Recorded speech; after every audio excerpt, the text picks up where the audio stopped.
education is the best tool that we have to basically bring people out of poverty into middle class and higher income. So obviously we want to bring education to as many people as possible. Yeah, so that they but have it needs means to be affordable and accessible. That's how we all win as a society, because we can create that upward trajectory. And as you mentioned at the early start of the program, to basically be a counter effect to the continuous change of automation, artificial intelligence, global competition. People will need education and skills to adapt, to basically be adaptive and so that they are not obsolete. Yeah.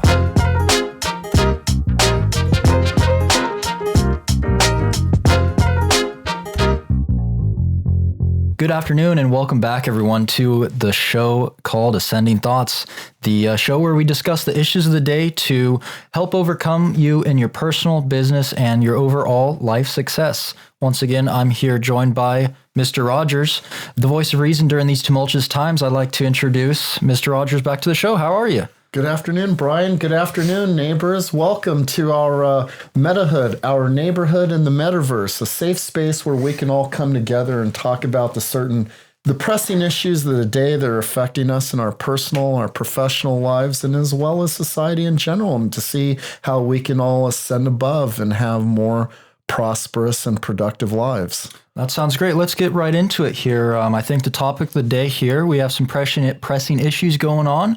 I wanted to talk about the bridging the gap, whether it is your personal, your business. Well, I mean, it's kind of as you're touching upon, a sensitive subject, that the way people have felt, for many, many years that I know, that there's this general pervasive feeling that, we're just so divided, that there's a lot of vitriol. I mean, as you see, we have in terms of our set, because it's in time of Thanksgiving, and this is a time when, families and people are going to get together and celebrate at the dinner table.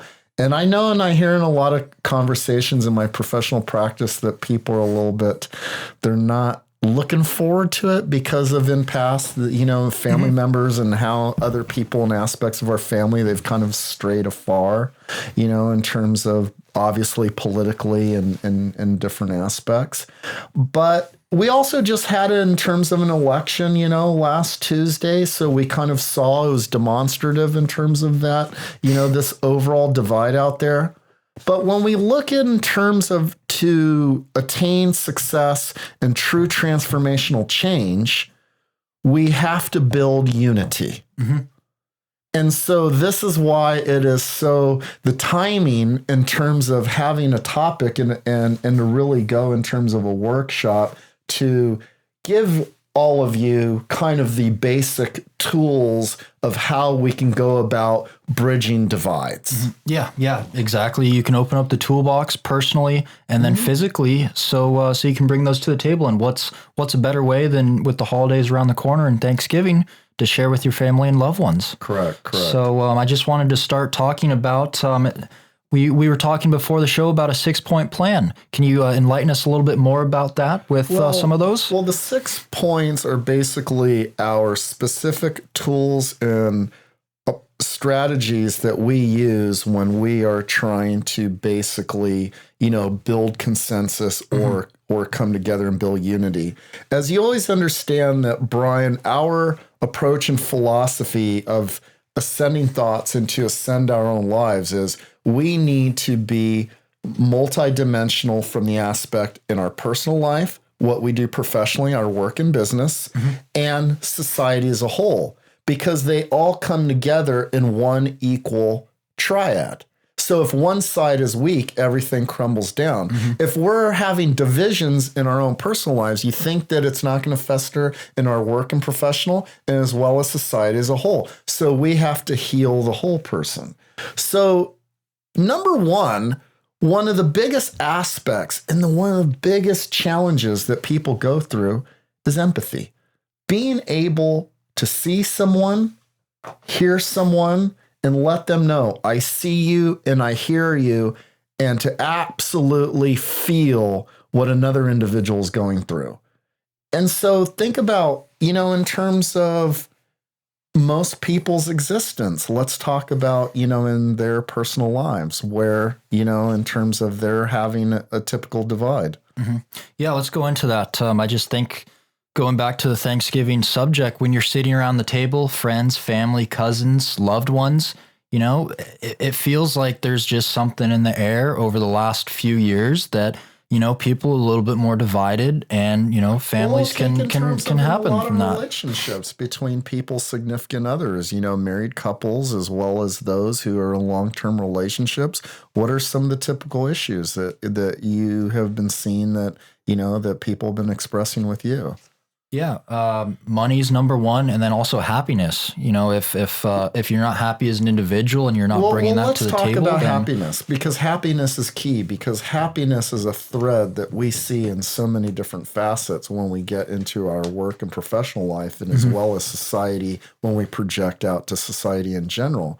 And some of that is when you're thinking in terms of in a relationship with a loved one, and a married couple or someone who's, obviously in a long-term committed relationship, is I'm not meeting their needs, and flip vice versa. Thus, that's the result. Mm-hmm. I'm not feeling happy or fulfilled. Mm-hmm. So when we go into the aspect of the empathy, the first tool in our toolbox, I need to hear them. I need to see them. Well, what are you saying? I see them. No. See what they're going through and what they're feeling and what's bothering them, so that I can be in tune to what are the needs or the cries for help that they're asking or seeking from me. Mm-hmm. Yeah, and communication resonates with me for that as well so much, to get it out there. It does, but here it's where it's much more difficult than it sounds. A lot of times when we look in terms of in personal relationships, and when we get and we see how it morphs out in other aspects, is there's some baggage built up. And so if you had a squabble, okay, you can get over in terms of squabble. But if something's been festering for a long time and you're staying to the significant other, and as you're like talking about as a family member, there's kind of something built up there that now as you're trying to be empathetic, they're not as much receiving because, the trust and prior track record has kind of been there. Mm-hmm. So as you see in terms of their empathy is not a one-time process. It's a continuous process, because that the other person is trying to get to that state and that feeling. You're feeling me and you see me, versus just saying the words, what's bothering you? Yeah. So it's a continuous process to get to there. But to go and get to that point and cross in terms of that threshold so that now we can have empathy and start the process of healing requires courage. It requires courage and strength and the awareness and acceptance of our previous wrongdoings. And in our human existence as people, we don't want to admit our faults. We don't want to admit how we wronged another person. We want to look for justifications. We want to say it wasn't that bad. And some people will gaslight. To go and get beyond that, we have to have the strength. We have to have the character and courage as we're starting to empathize and we start hearing what we may have done to that other person and the pain that it may have caused. We need to start to accept the wrongdoing and take responsibility for it, because that reconciliation of past wrongdoings is the baggage that's holding from the past that some people and whatever in their experience. And we can get to other tangible experiences today. When you talk about civil rights in different communities, there is a past that goes on there. And that in terms of that past, that collective experience, and not being able to own up and reconcile that others, who were inflicting it onto basically the marginalized group. It's the same thing in our personal relationships.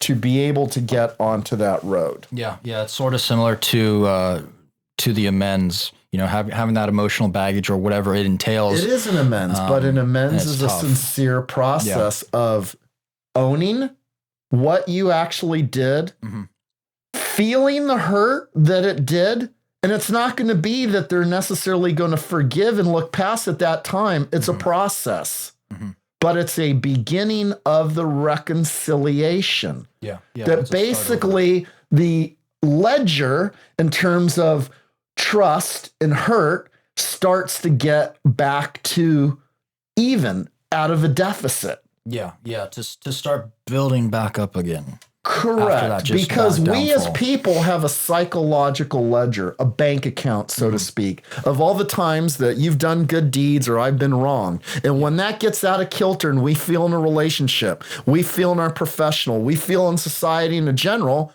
guess what? It builds up animosity. It builds up mistrust. So that's what you have to deal with. Yeah, for sure. Definitely. That hits the nail on the head for that one. I want to talk about the professional life and the divide that we've had. There's a few stories that were going through my head before the show here, but I just wanted to talk about, for example, everybody's in the workplace, working from home, working in the office, getting back into the office. I wanted to talk about sort of the changes going into that, and also with certain people and coworkers and everything, sometimes people aren't open to change. How can you relate to that, and how can you sort of bridge that divide for those people that are not willing to change or not open or receptive to hearing that side of the story? This is the classic conundrum that all companies go through because, in the world that we live in the economy, that things are just so ever fast in terms of changing, hyper competitive. So companies, in terms of as a means of survival and growth and being competitive, are going to constantly, what we say, have a turbulent environment. Psychologically, we as people, we're creatures of comfort. We seek security. So people want to get into predictable routines within, their job role and what they do. And when you're kind of introducing a new technology, a new coworker, we're adding in diversity, we're adding in new product lines, this creates a bit of a turbulence and an insecurity that people are going through. So when we're using the term newness or something that's coming on, whether it's in our personal lives, but now as we're pivoting into a professional life, one of the adjuncts in terms of in our toolbox is education. So education is when we're dealing with what we call an unknown. When we look back in terms of in our recent experience with COVID, and we were trying to adapt as people, professionally, in our personal lives, and society as a whole, we didn't have any what we call tools, what we call medicines to treat it yet, vaccines. There wasn't any of that. So people were trying to basically accommodate based upon, measures and tools. But now as we turn the cusp and then tools started to be made available, well, guess what? For a large body of the public, you have an educational effort, because education is one aspect. When we're dealing with unknowns, we're trying to provide factual information so that people can feel comfortable, and you're basically winning them and basically getting buy-in to why it's going to be better off for them. So our natural inclination, as as people, is basically a self-preservation. So when we're thinking in terms of in any dramatic change, just like, for example, we could have been in the period where people were working in offices, and then all of a sudden, at kind of a moment's notice, because of these lockdowns, many people had to go work from home, and some people really floundered. And you saw in terms of in that, kids all of a sudden going to school via Zoom, in terms of grade school and middle school and all that. So education has to come in is where people are, you have an uncertainty and unknowns fester this anxiety because our natural human instinct is self-preservation. We're feeling a threat. Yeah. So naturally, that feels like our safety's well, on the verge. It's wired in our biological responses to react in terms of in that way. So an organization, whether it was the school, a company, has to have an education campaign, what they call public relations, to dispel, to answer in terms of potential concerns, FAQs, all of that, but reassurance, and then also stating honestly what we know and what we don't know, but how we're going to try and address in terms of those. The purpose is to basically you're trying to develop buy-in, and basically essentially stating is we're making in terms of decisions so that is for everyone's best interest collectively. Okay, if that makes sense. Yeah, as a society, and then I was also thinking sort of more of a tangent in the professional life is as businesses improve, as they adapt, the business processes, over year end, they always are going to be changing, whether it's new technology, the work from home model, the hybrid model, things are always changing. And sometimes a lot of people aren't wanting that change. They want that comfort because they might see it as a step forward and they're not ready to take that step. And I was just wondering, what are your thoughts on those specifics, and going back to the education, is that if those business processes are tried and true and they've been shown, what is somebody's psychological... Education is meant to deal with the unknown, because in any inherent divide, whether it's in a personal relationship that you have with a loved one, you're in a professional situation, and as well as when we branch out to society on its own,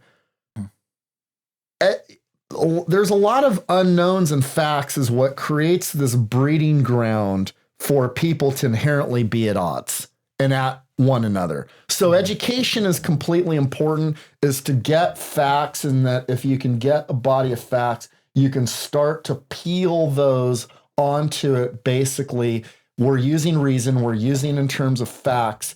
That's how you can build in terms of consensus, okay? But there's an important adjunct here that you're obviously building up, because again, it's not going to completely address the natural human instinct of I'm feeling threat. So yes, in terms of in the facts, you're winning some people on your side, but you're still going to have those as, I may not have a job, I may not have security, you're still going to have in terms of that. So the next adjunct is we have to identify areas of common ground or shared sacrifice.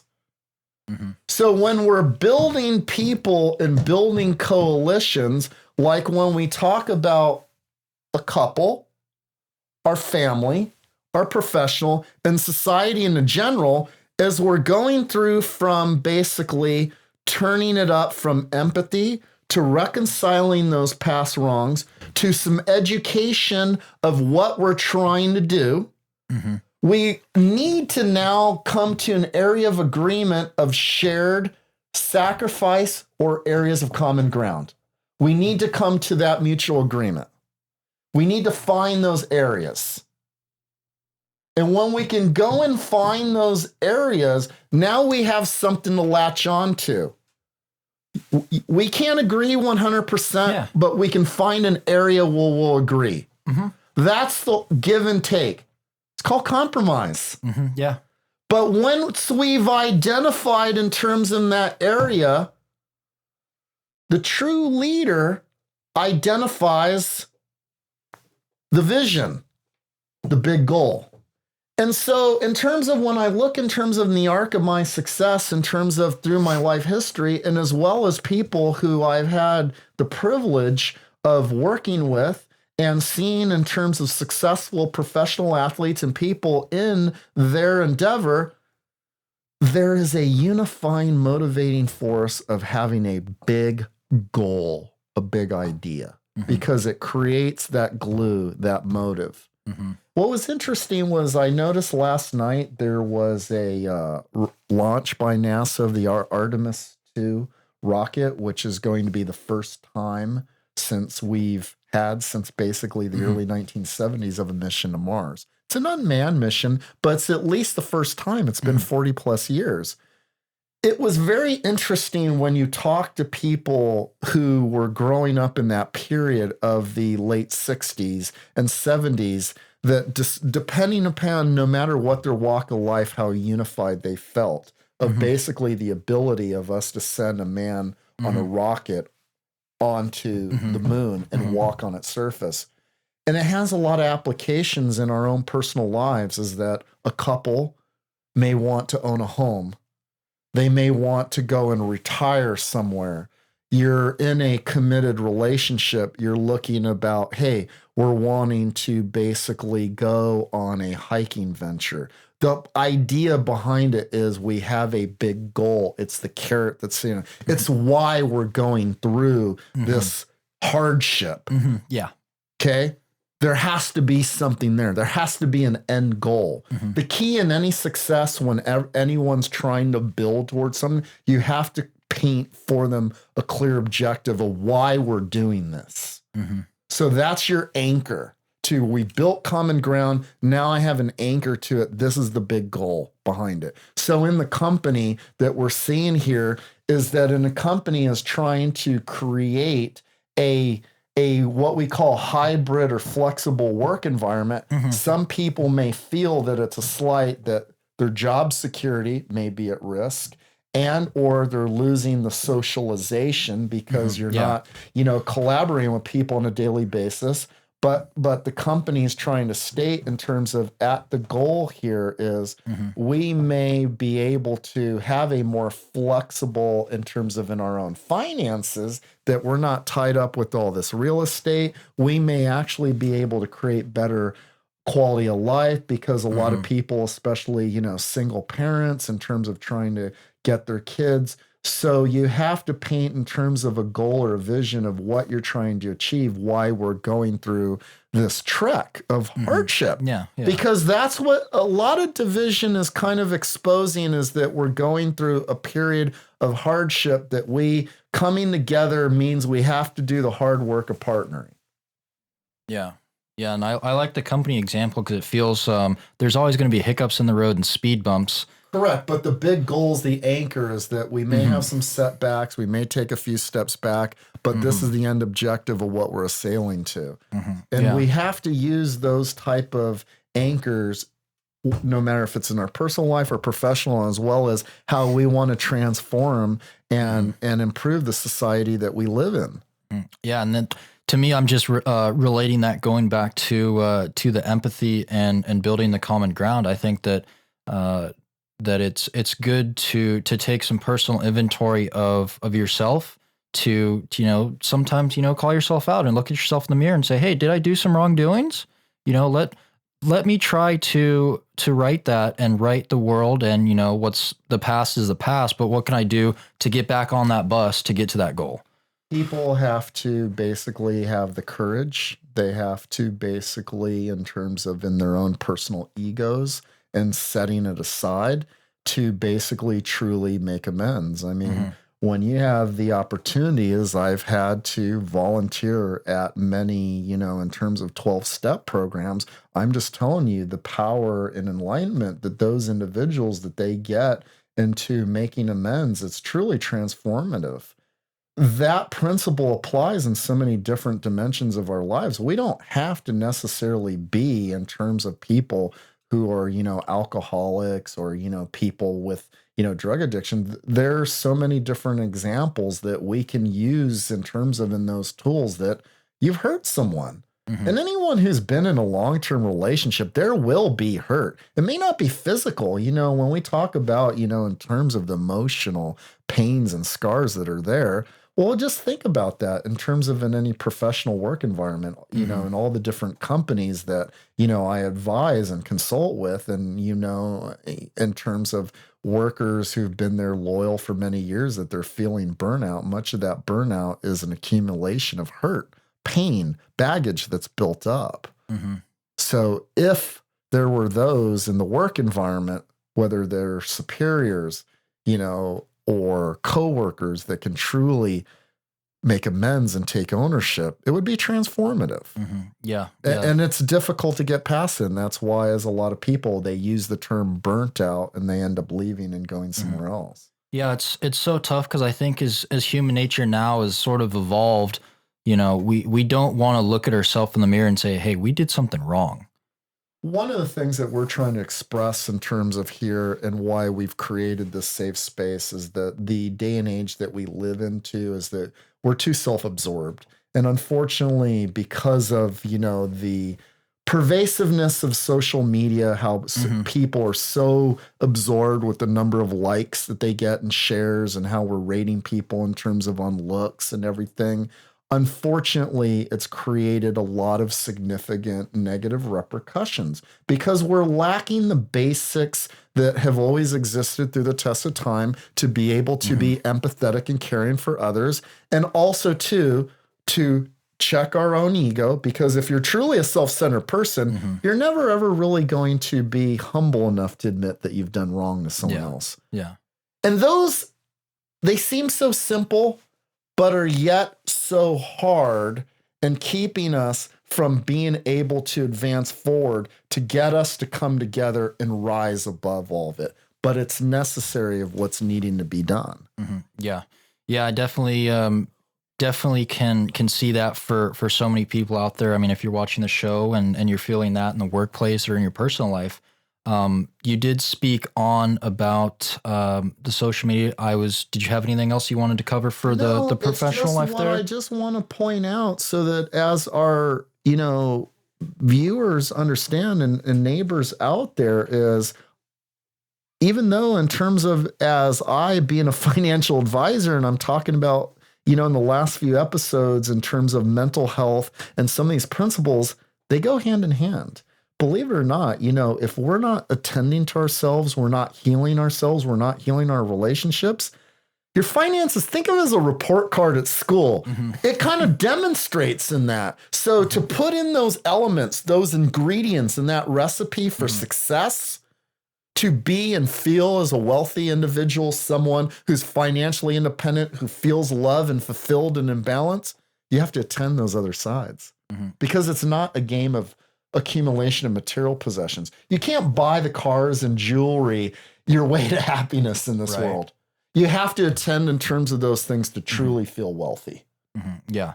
Yeah, and I think that the determination, the definition of wealth is different for so many people. And we'll get to that in future episodes to really create a modern day definition of what wealth and what people should attain for and seek financially and differentiate between rich. But we're trying to give people the building blocks to kind of get there so they have a solid foundation. Gotcha. Going back to that triangle of the triad of all of those pieces that needed to be together to get that. And the reason I, in terms of am so, I emphasize in that triad is because people psychologically like to compartmentalize. For example, you hear time and time again, people are very horrible in their marriage, but they're the best workers and most reliable. It's kind of like a sociopathic, you'd kind of think. And all I'm just trying to address is there is bleed over, if we're broken in one area, it is going to affect in terms of other areas and other dimensions. And at the end of the day, we are an individual in society. It's just think of it, it's kind of like you're poisoning in that pond of society. If you're feeling upset and you're lacking optimism, enthusiasm, and not feeling love at home, and you're feeling frustrated at work, well, naturally, you're going to look outward in terms of society. And when we start talking about the major issues that we need to address, you're not going to be in terms of as prone and optimistic or receptive to engage in what we need to do, whether it's legislatively or we as sacrifices as people and individuals. They all go hand in hand. Yeah, it seems, once you said that, it seems like you just immediately have your blinders on and not open to the peripheral. Because our psychology of the ego. The ego forces us to look at ourselves and then to compartmentalize things. And that's what we have to break out, is that natural in terms of fallback to show the interlinkages. Yeah, that's great. Moving on to our third topic here, I wanted to talk about the divide in society. And then first of all, I wanted to brush up, following up more about a little bit of the social media you talked about, and how is that being divisive in our society with, Instagram. Everything is just instantly on your cell phone from the second you wake up to the second you go to bed. Well, the thing is, in terms of social media in the modern day equivalent, is basically we have, entertainment, media, just saying content just being thrown at us with no filter whatsoever. So we don't have a means to kind of run it through a filter. Is that factual? Number one. Two, is it harmful? Little kids, teenagers. And then thirdly, is it destructive and all that? Think of it as you have kids, and basically they're turning on the TV with no filter. There's pornography. They turn the channel. There's murder. There's basically hate. There's basically things that are bashing and questioning them in terms of whether their looks and how they feel, as they're flipping each channel on a TV with absolutely no filter and no context. Just think of the psyche of that individual that you're exposed to that day in and day out, I can imagine day in and day out, months and how months and years of that, and what it's going to do and feel. And then secondly, as you're exposed to that, how do you think it's going to affect you as you deal with people one-on-one? You're probably going to be irritable. You're probably going to be hypersensitive. You're going to probably feel very withdrawn and distant and not really connect with people. I mean, you'll connect with people on a very superficial level, but you won't really connect with people and being open, in terms of and how your feelings are. And when you look in surveys today versus 20 years ago, more and more people rate and admit in a growing percentage of having fewer close friends versus 20 years ago.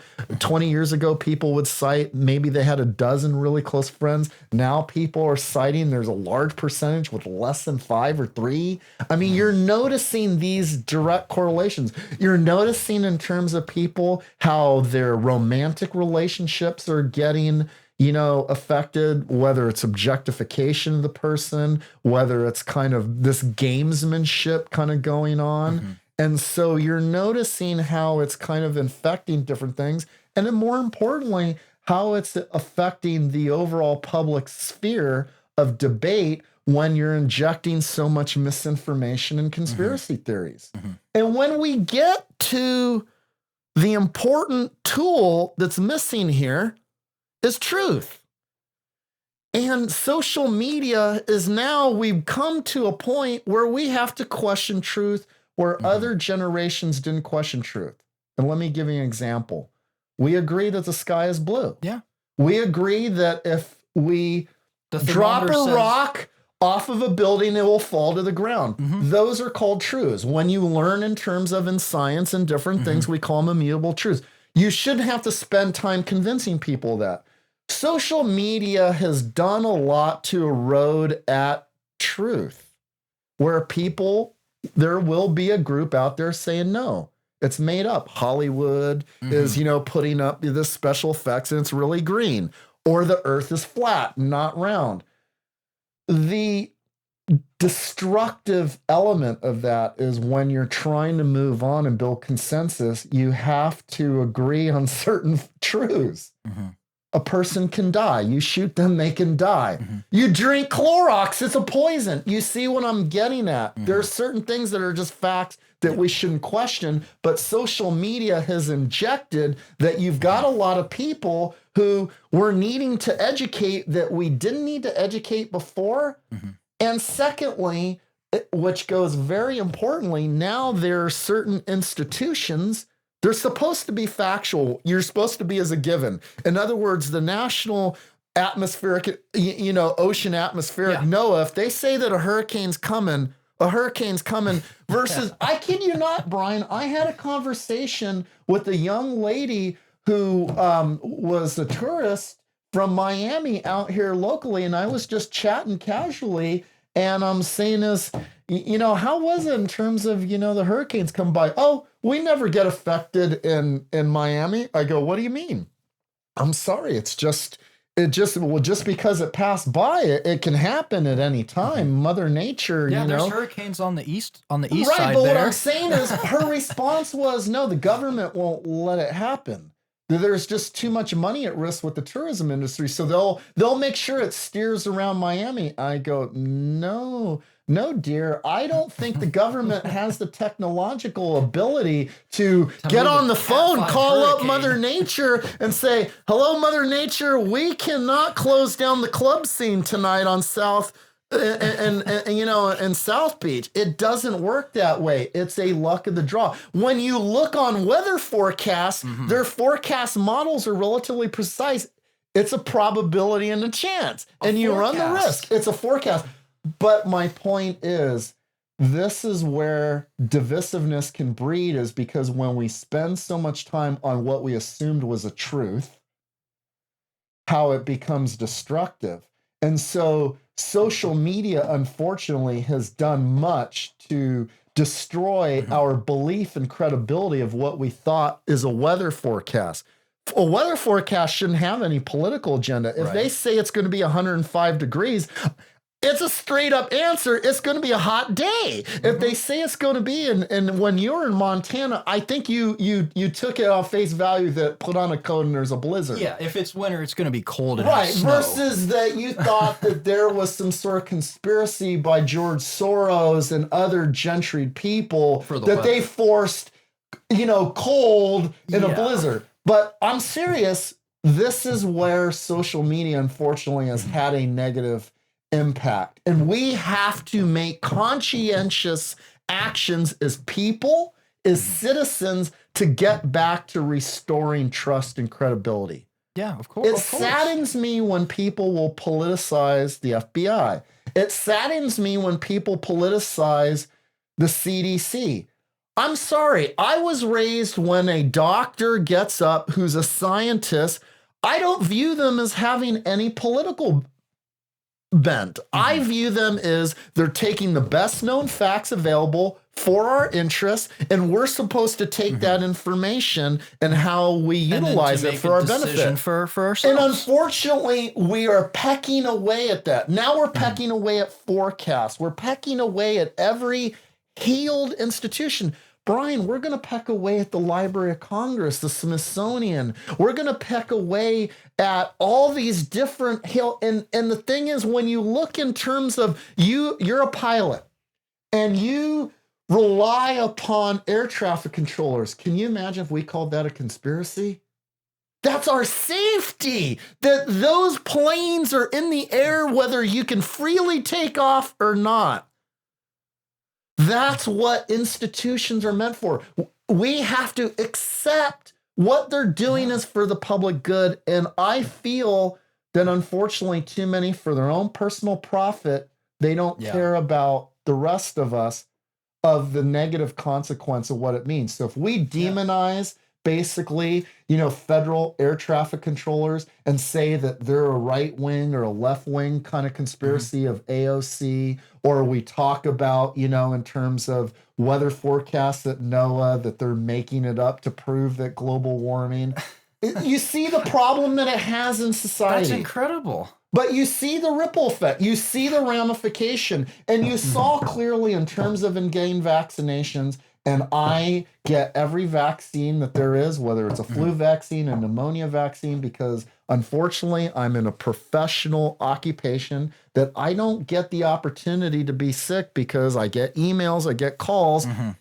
People go crazy if I'm not available, for 2 or 3 days. 6 hours. So if I was earlier in a doctor's appointment. If a doctor is recommending me in a vaccine, I'm going to do it because I'm trying to minimize sick days. I take in terms of those facts. But yes, I've had numerous conversations where people are disputing in terms of vaccines. Again, the takeaway is we need to have trust in the professionals, because in my line of work, people come to me as a professional Yeah. and trust what I say. I have to trust in what the professionals tell me as well. It makes society better, and that's how we can come together and build some sort of unity to ultimately assail in our lives. Yeah, as many other professional, being a lawyer, you're gonna believe what they're gonna say. A judge, what the law is going to say. So we have done tremendous damage to institutions, and we have to make conscientious efforts as individuals and citizens in society that we need to restore institutions because we rely on them for a common set of truth. Yeah, and I think that it's sort of metamorphosized as going for more of the social media where you open your phone and you're no longer questioning some things. You can't question if there's a hurricane. The challenge is with social media is that it basically goes to our gut, our lowest common denominator. And the other thing that it plays with us psychologically is because it was shared by someone who we care about, who's a friend. So we assume we're making that naive assumption that it must be credible. Yeah. And so that's how it's like a virus. It's spreading throughout the whole social media sphere of what we call, misinformation. And we as a society have to make a conscientious effort to push it back and say enough, turn it off and tune it out and filter it out. When I was younger, and even when I was 10 years old, and I would go into a drugstore like a Walgreens or a 7-Eleven, you'd see a magazine rack, right? And on the magazine rack was prominent, Space Alien has Bill Clinton's baby. We knew at 10 years old that was fake. But think about that. We knew enough that the National Enquirer, which what they were basically was to puff news or whatever you want to call it, sensationalism, or that segment of that type of news was fake. We just knew that. But now that it's on social media, it's not in print, as you're going to buy a candy bar or a Slurpee.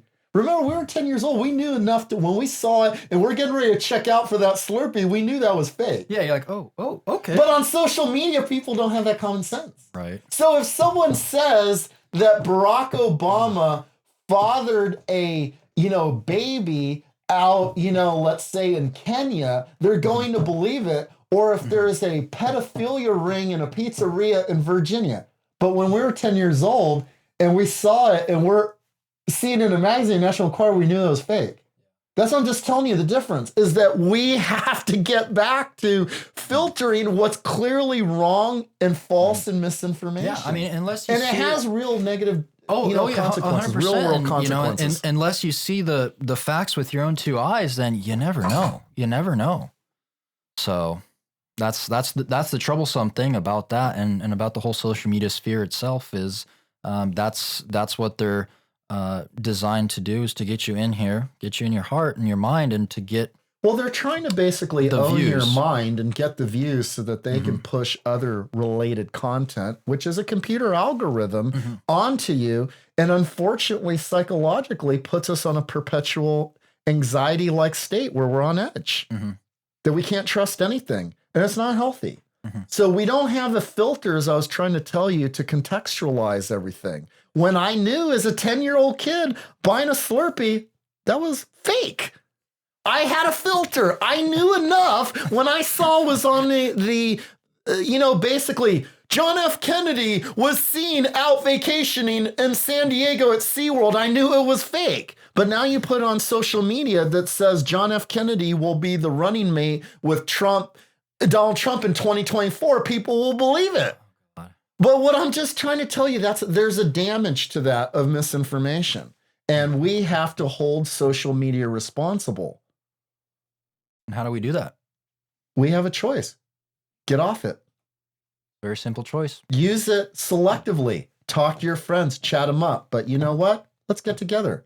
Let's have some coffee. Yeah. Let's go to a restaurant. Let's go get a beer. Let's spend some quality time together. Let's go watch the sunset on the ocean. Yeah.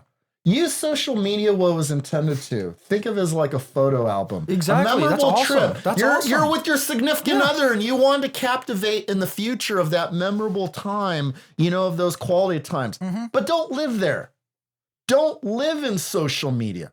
Live in the real world. Use it to capture as your photo album, digitize of those memories, and so that other people can kind of see what you might be up to, and you can be in tune what other friends are up to. Yeah, exactly. But don't live in it. Yeah. Yeah. I mean, I use it to see and to share with friends and family that I'm not in personal contact with. Right. You might have moved after graduating high school, college. Hey, what are you guys up to? Well, looks like you just traveled to New York, etc. Moving on from that, William, I wanted to talk about another divide in society here for a lot of people my age here would be the student forgiveness that is going on in legislation. It's a very hot button issue.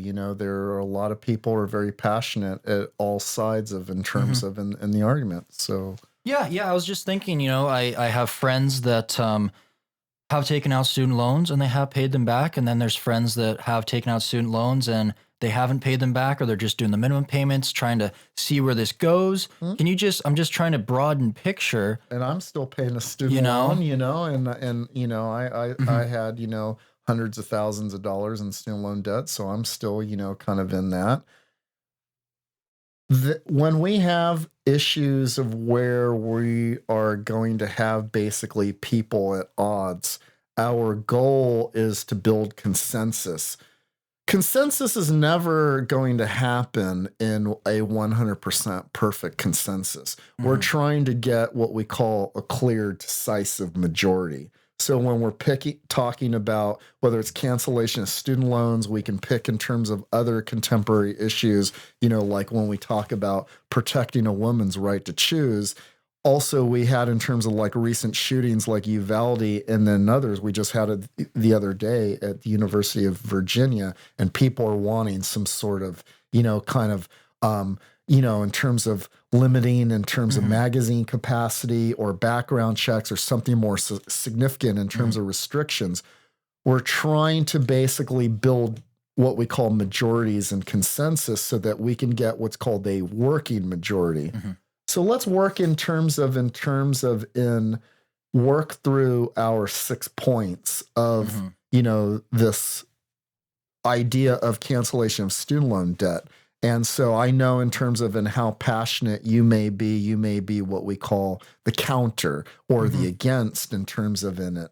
And so step one is you have to feel empathy. So if the proposal is, okay, we are going to go and cancel student loan debt and say anyone who's recently graduated or is currently in school in the last 5 years. Yeah, we're just going to cut it. Let's just say we have a cutoff and you're falling in that group of not the cutoff. And then also too, there could be income aspects, but income can be a bit subjective, meaning I didn't meet the income threshold, but I'm still having a hard time getting by, right? It's subjective. So we can have all kinds of those factors. You see why empathy is so important?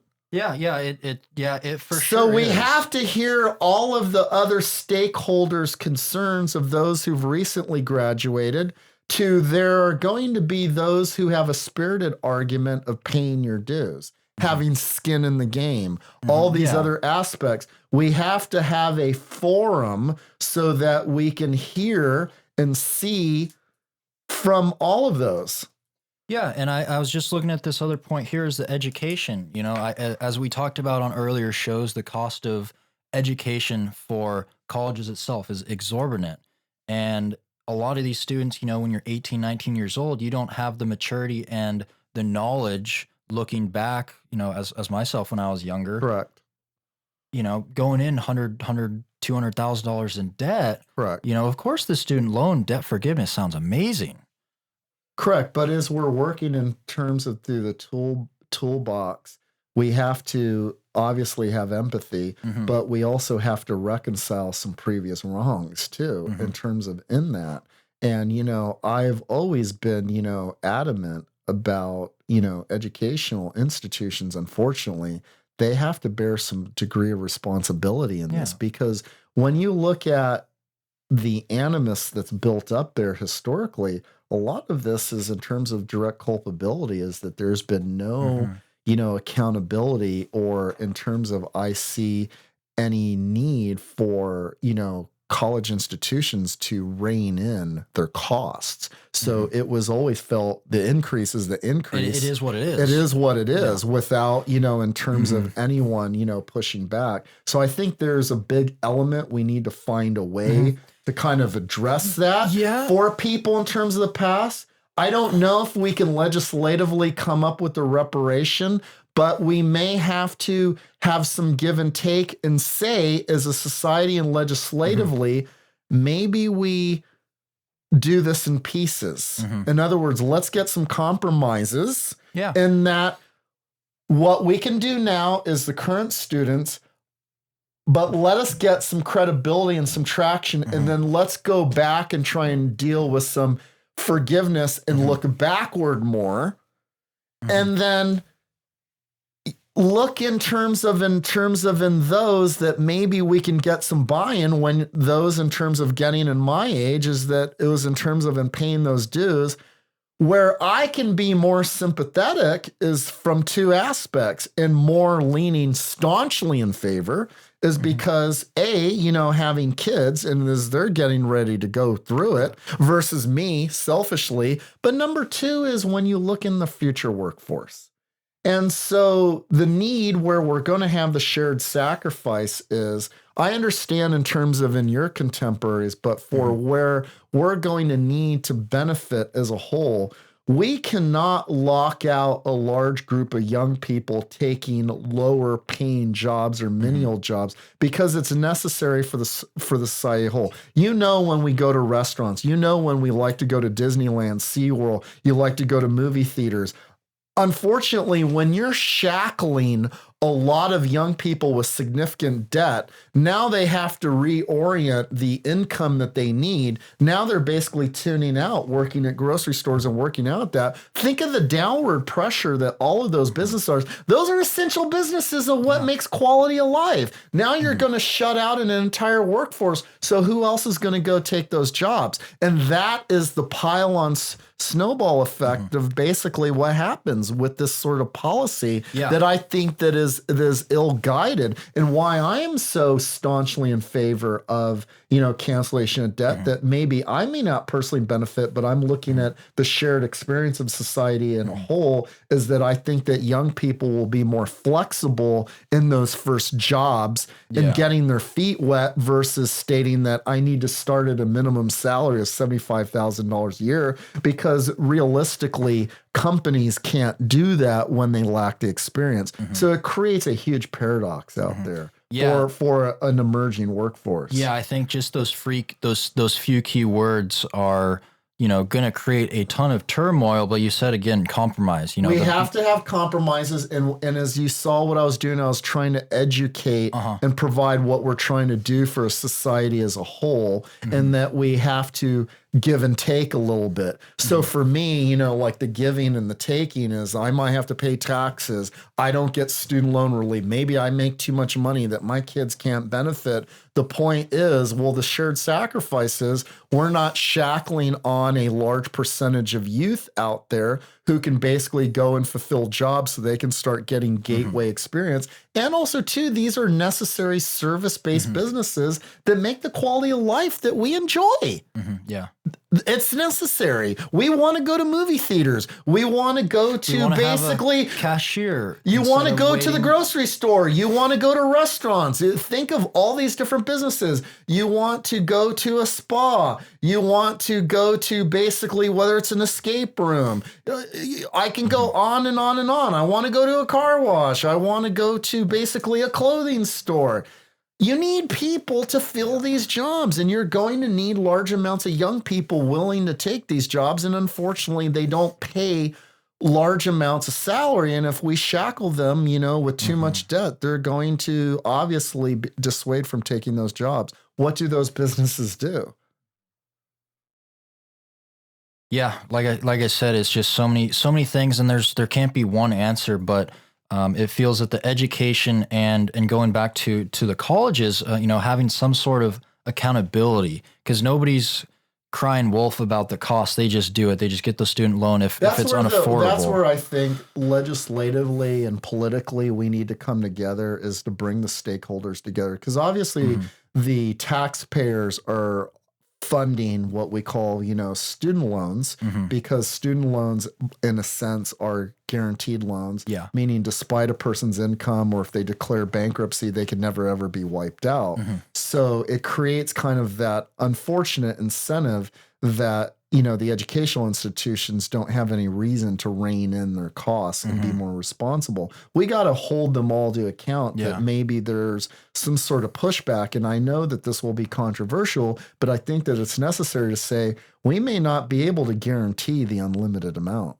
Yeah, unless 100%. there is a tangible, independent third-party report and audit that your costs or increase are reasonable and necessary. And it brings it back to, and we may have to have some sort of committee or bureau that looks out for students and consumers as a whole. That's not the educational institution that goes and audits and certifies these and making sure that they're necessary, that we're not essentially making what we call resorts, that they're truly academic institutions. Yeah. And I'm just thinking, for $55,000 a year for out-of-state tuition for someone, what value is that bringing them? Correct. And so when we also look at it, is we're moving along in terms of, in those dimensions, is we want to get to that common goal. Education is the best tool that we have to basically bring people out of poverty into middle class and higher income. So obviously we want to bring education to as many people as possible. Yeah, so that they it needs means to be affordable and accessible. That's how we all win as a society, because we can create that upward trajectory. And as you mentioned at the early start of the program, to basically be a counter effect to the continuous change of automation, artificial intelligence, global competition. People will need education and skills to adapt, to basically be adaptive, and so that they are not obsolete. Yeah. And displaced. And so if it's not accessible and it's not affordable, we are putting not only people, but our society as a whole at a fundamental competitive disadvantage. So it is in our national interests, that we make education as accessible and affordable for everyone. I would look at it as akin to our national defense. Like when we hail about our bombers, our aircraft carriers, education is one of those weapons, because you want an educated workforce. Right. Because a workforce is not, in terms of in the 21st century, just what we call, manual labor. Yeah. Because of how much technology has rapidly changed things. So we as a society have to lean in as much as possible, as fast as possible. Not everyone's going to go to college, but they still need some skills. They need what we call higher skills. It's going to be a continuous education process on how we can make it affordable and accessible for people so that they can advance in that pathway. And I think we're going to continue on this topic more in our next shows. Right. We're cruising out of time here. So, but lastly, what we have to identify here, the last prong in our 6-point toolkit, is recognizing and having the awareness of people who basically are always going to be intractable, who have no interest in coming together for the common good. They have their own agenda. And this is the part that basically gets everything to stop and be mired at a grinding halt. And this is where people in a society fall into those traps. Well, both sides do it. Because we are not recognizing the awareness to call out those people who don't have the collective whole's interests at heart. In other words, they're unwilling and they're not in active good faith as you're going through these, trying to partner with you, expressing in a sincere way their concern. If I can sincerely address those concerns and find reasonable compromises. After we've gone through that and they're still not willing, we have to recognize where we basically turn them off and isolate basically those who have no interest in basically working together. Well, for whatever reason, their own personal agenda, they profit from us being at each other's throats and kind of ginning things up. There are certain individuals out there in society that basically they benefit off of basically creating all this havoc and chaos. If we were to come together, they lose their platform. We have to have the awareness as people to see it and call it out. And when we see it, don't give them license. Yeah. And in our professional lives, it happens a lot in companies. You may have one person who's trying to go against everything. Sometimes in our family, and we think that because it's our own blood, that we're supposed to naturally be inclined to love each other. But unfortunately, there are people with their own agendas who, for whatever reason, don't want to see other people succeed and get ahead, and as well as society in a whole. And that is the point where I say, when we're getting to that working majority and we've come and worked through the tools, people naturally want to get ahead. Yeah. It's in our natural DNA. We want progress. But then we have to identify those who are out there to sabotage our own efforts and who have no desire to basically come together. And we have to basically cut them out. Yeah. Yeah, I think that's a great wrapping up point. I know that we have a lot more to talk about on these subjects, and I think that we can in the future, if you want to do that maybe for a part 2, or just bridge that into one of our next episodes. As we get in the future, we're going to start talking about our strategy toolbox and basically looking ahead of how we ascend and leap forward. Continue on with the workshops and everything. Correct. That sounds great. Well, wrapping up today, the show did go a little bit longer, but I wanted to once again thank the viewers for listening in here at home, and then thank Mr. Rogers for the insightful advice and bringing forth a lot of topics that we can relate to in life, and so that we can live a happy and fulfilling life and ascend to our future. Thank you. Thank you, everyone.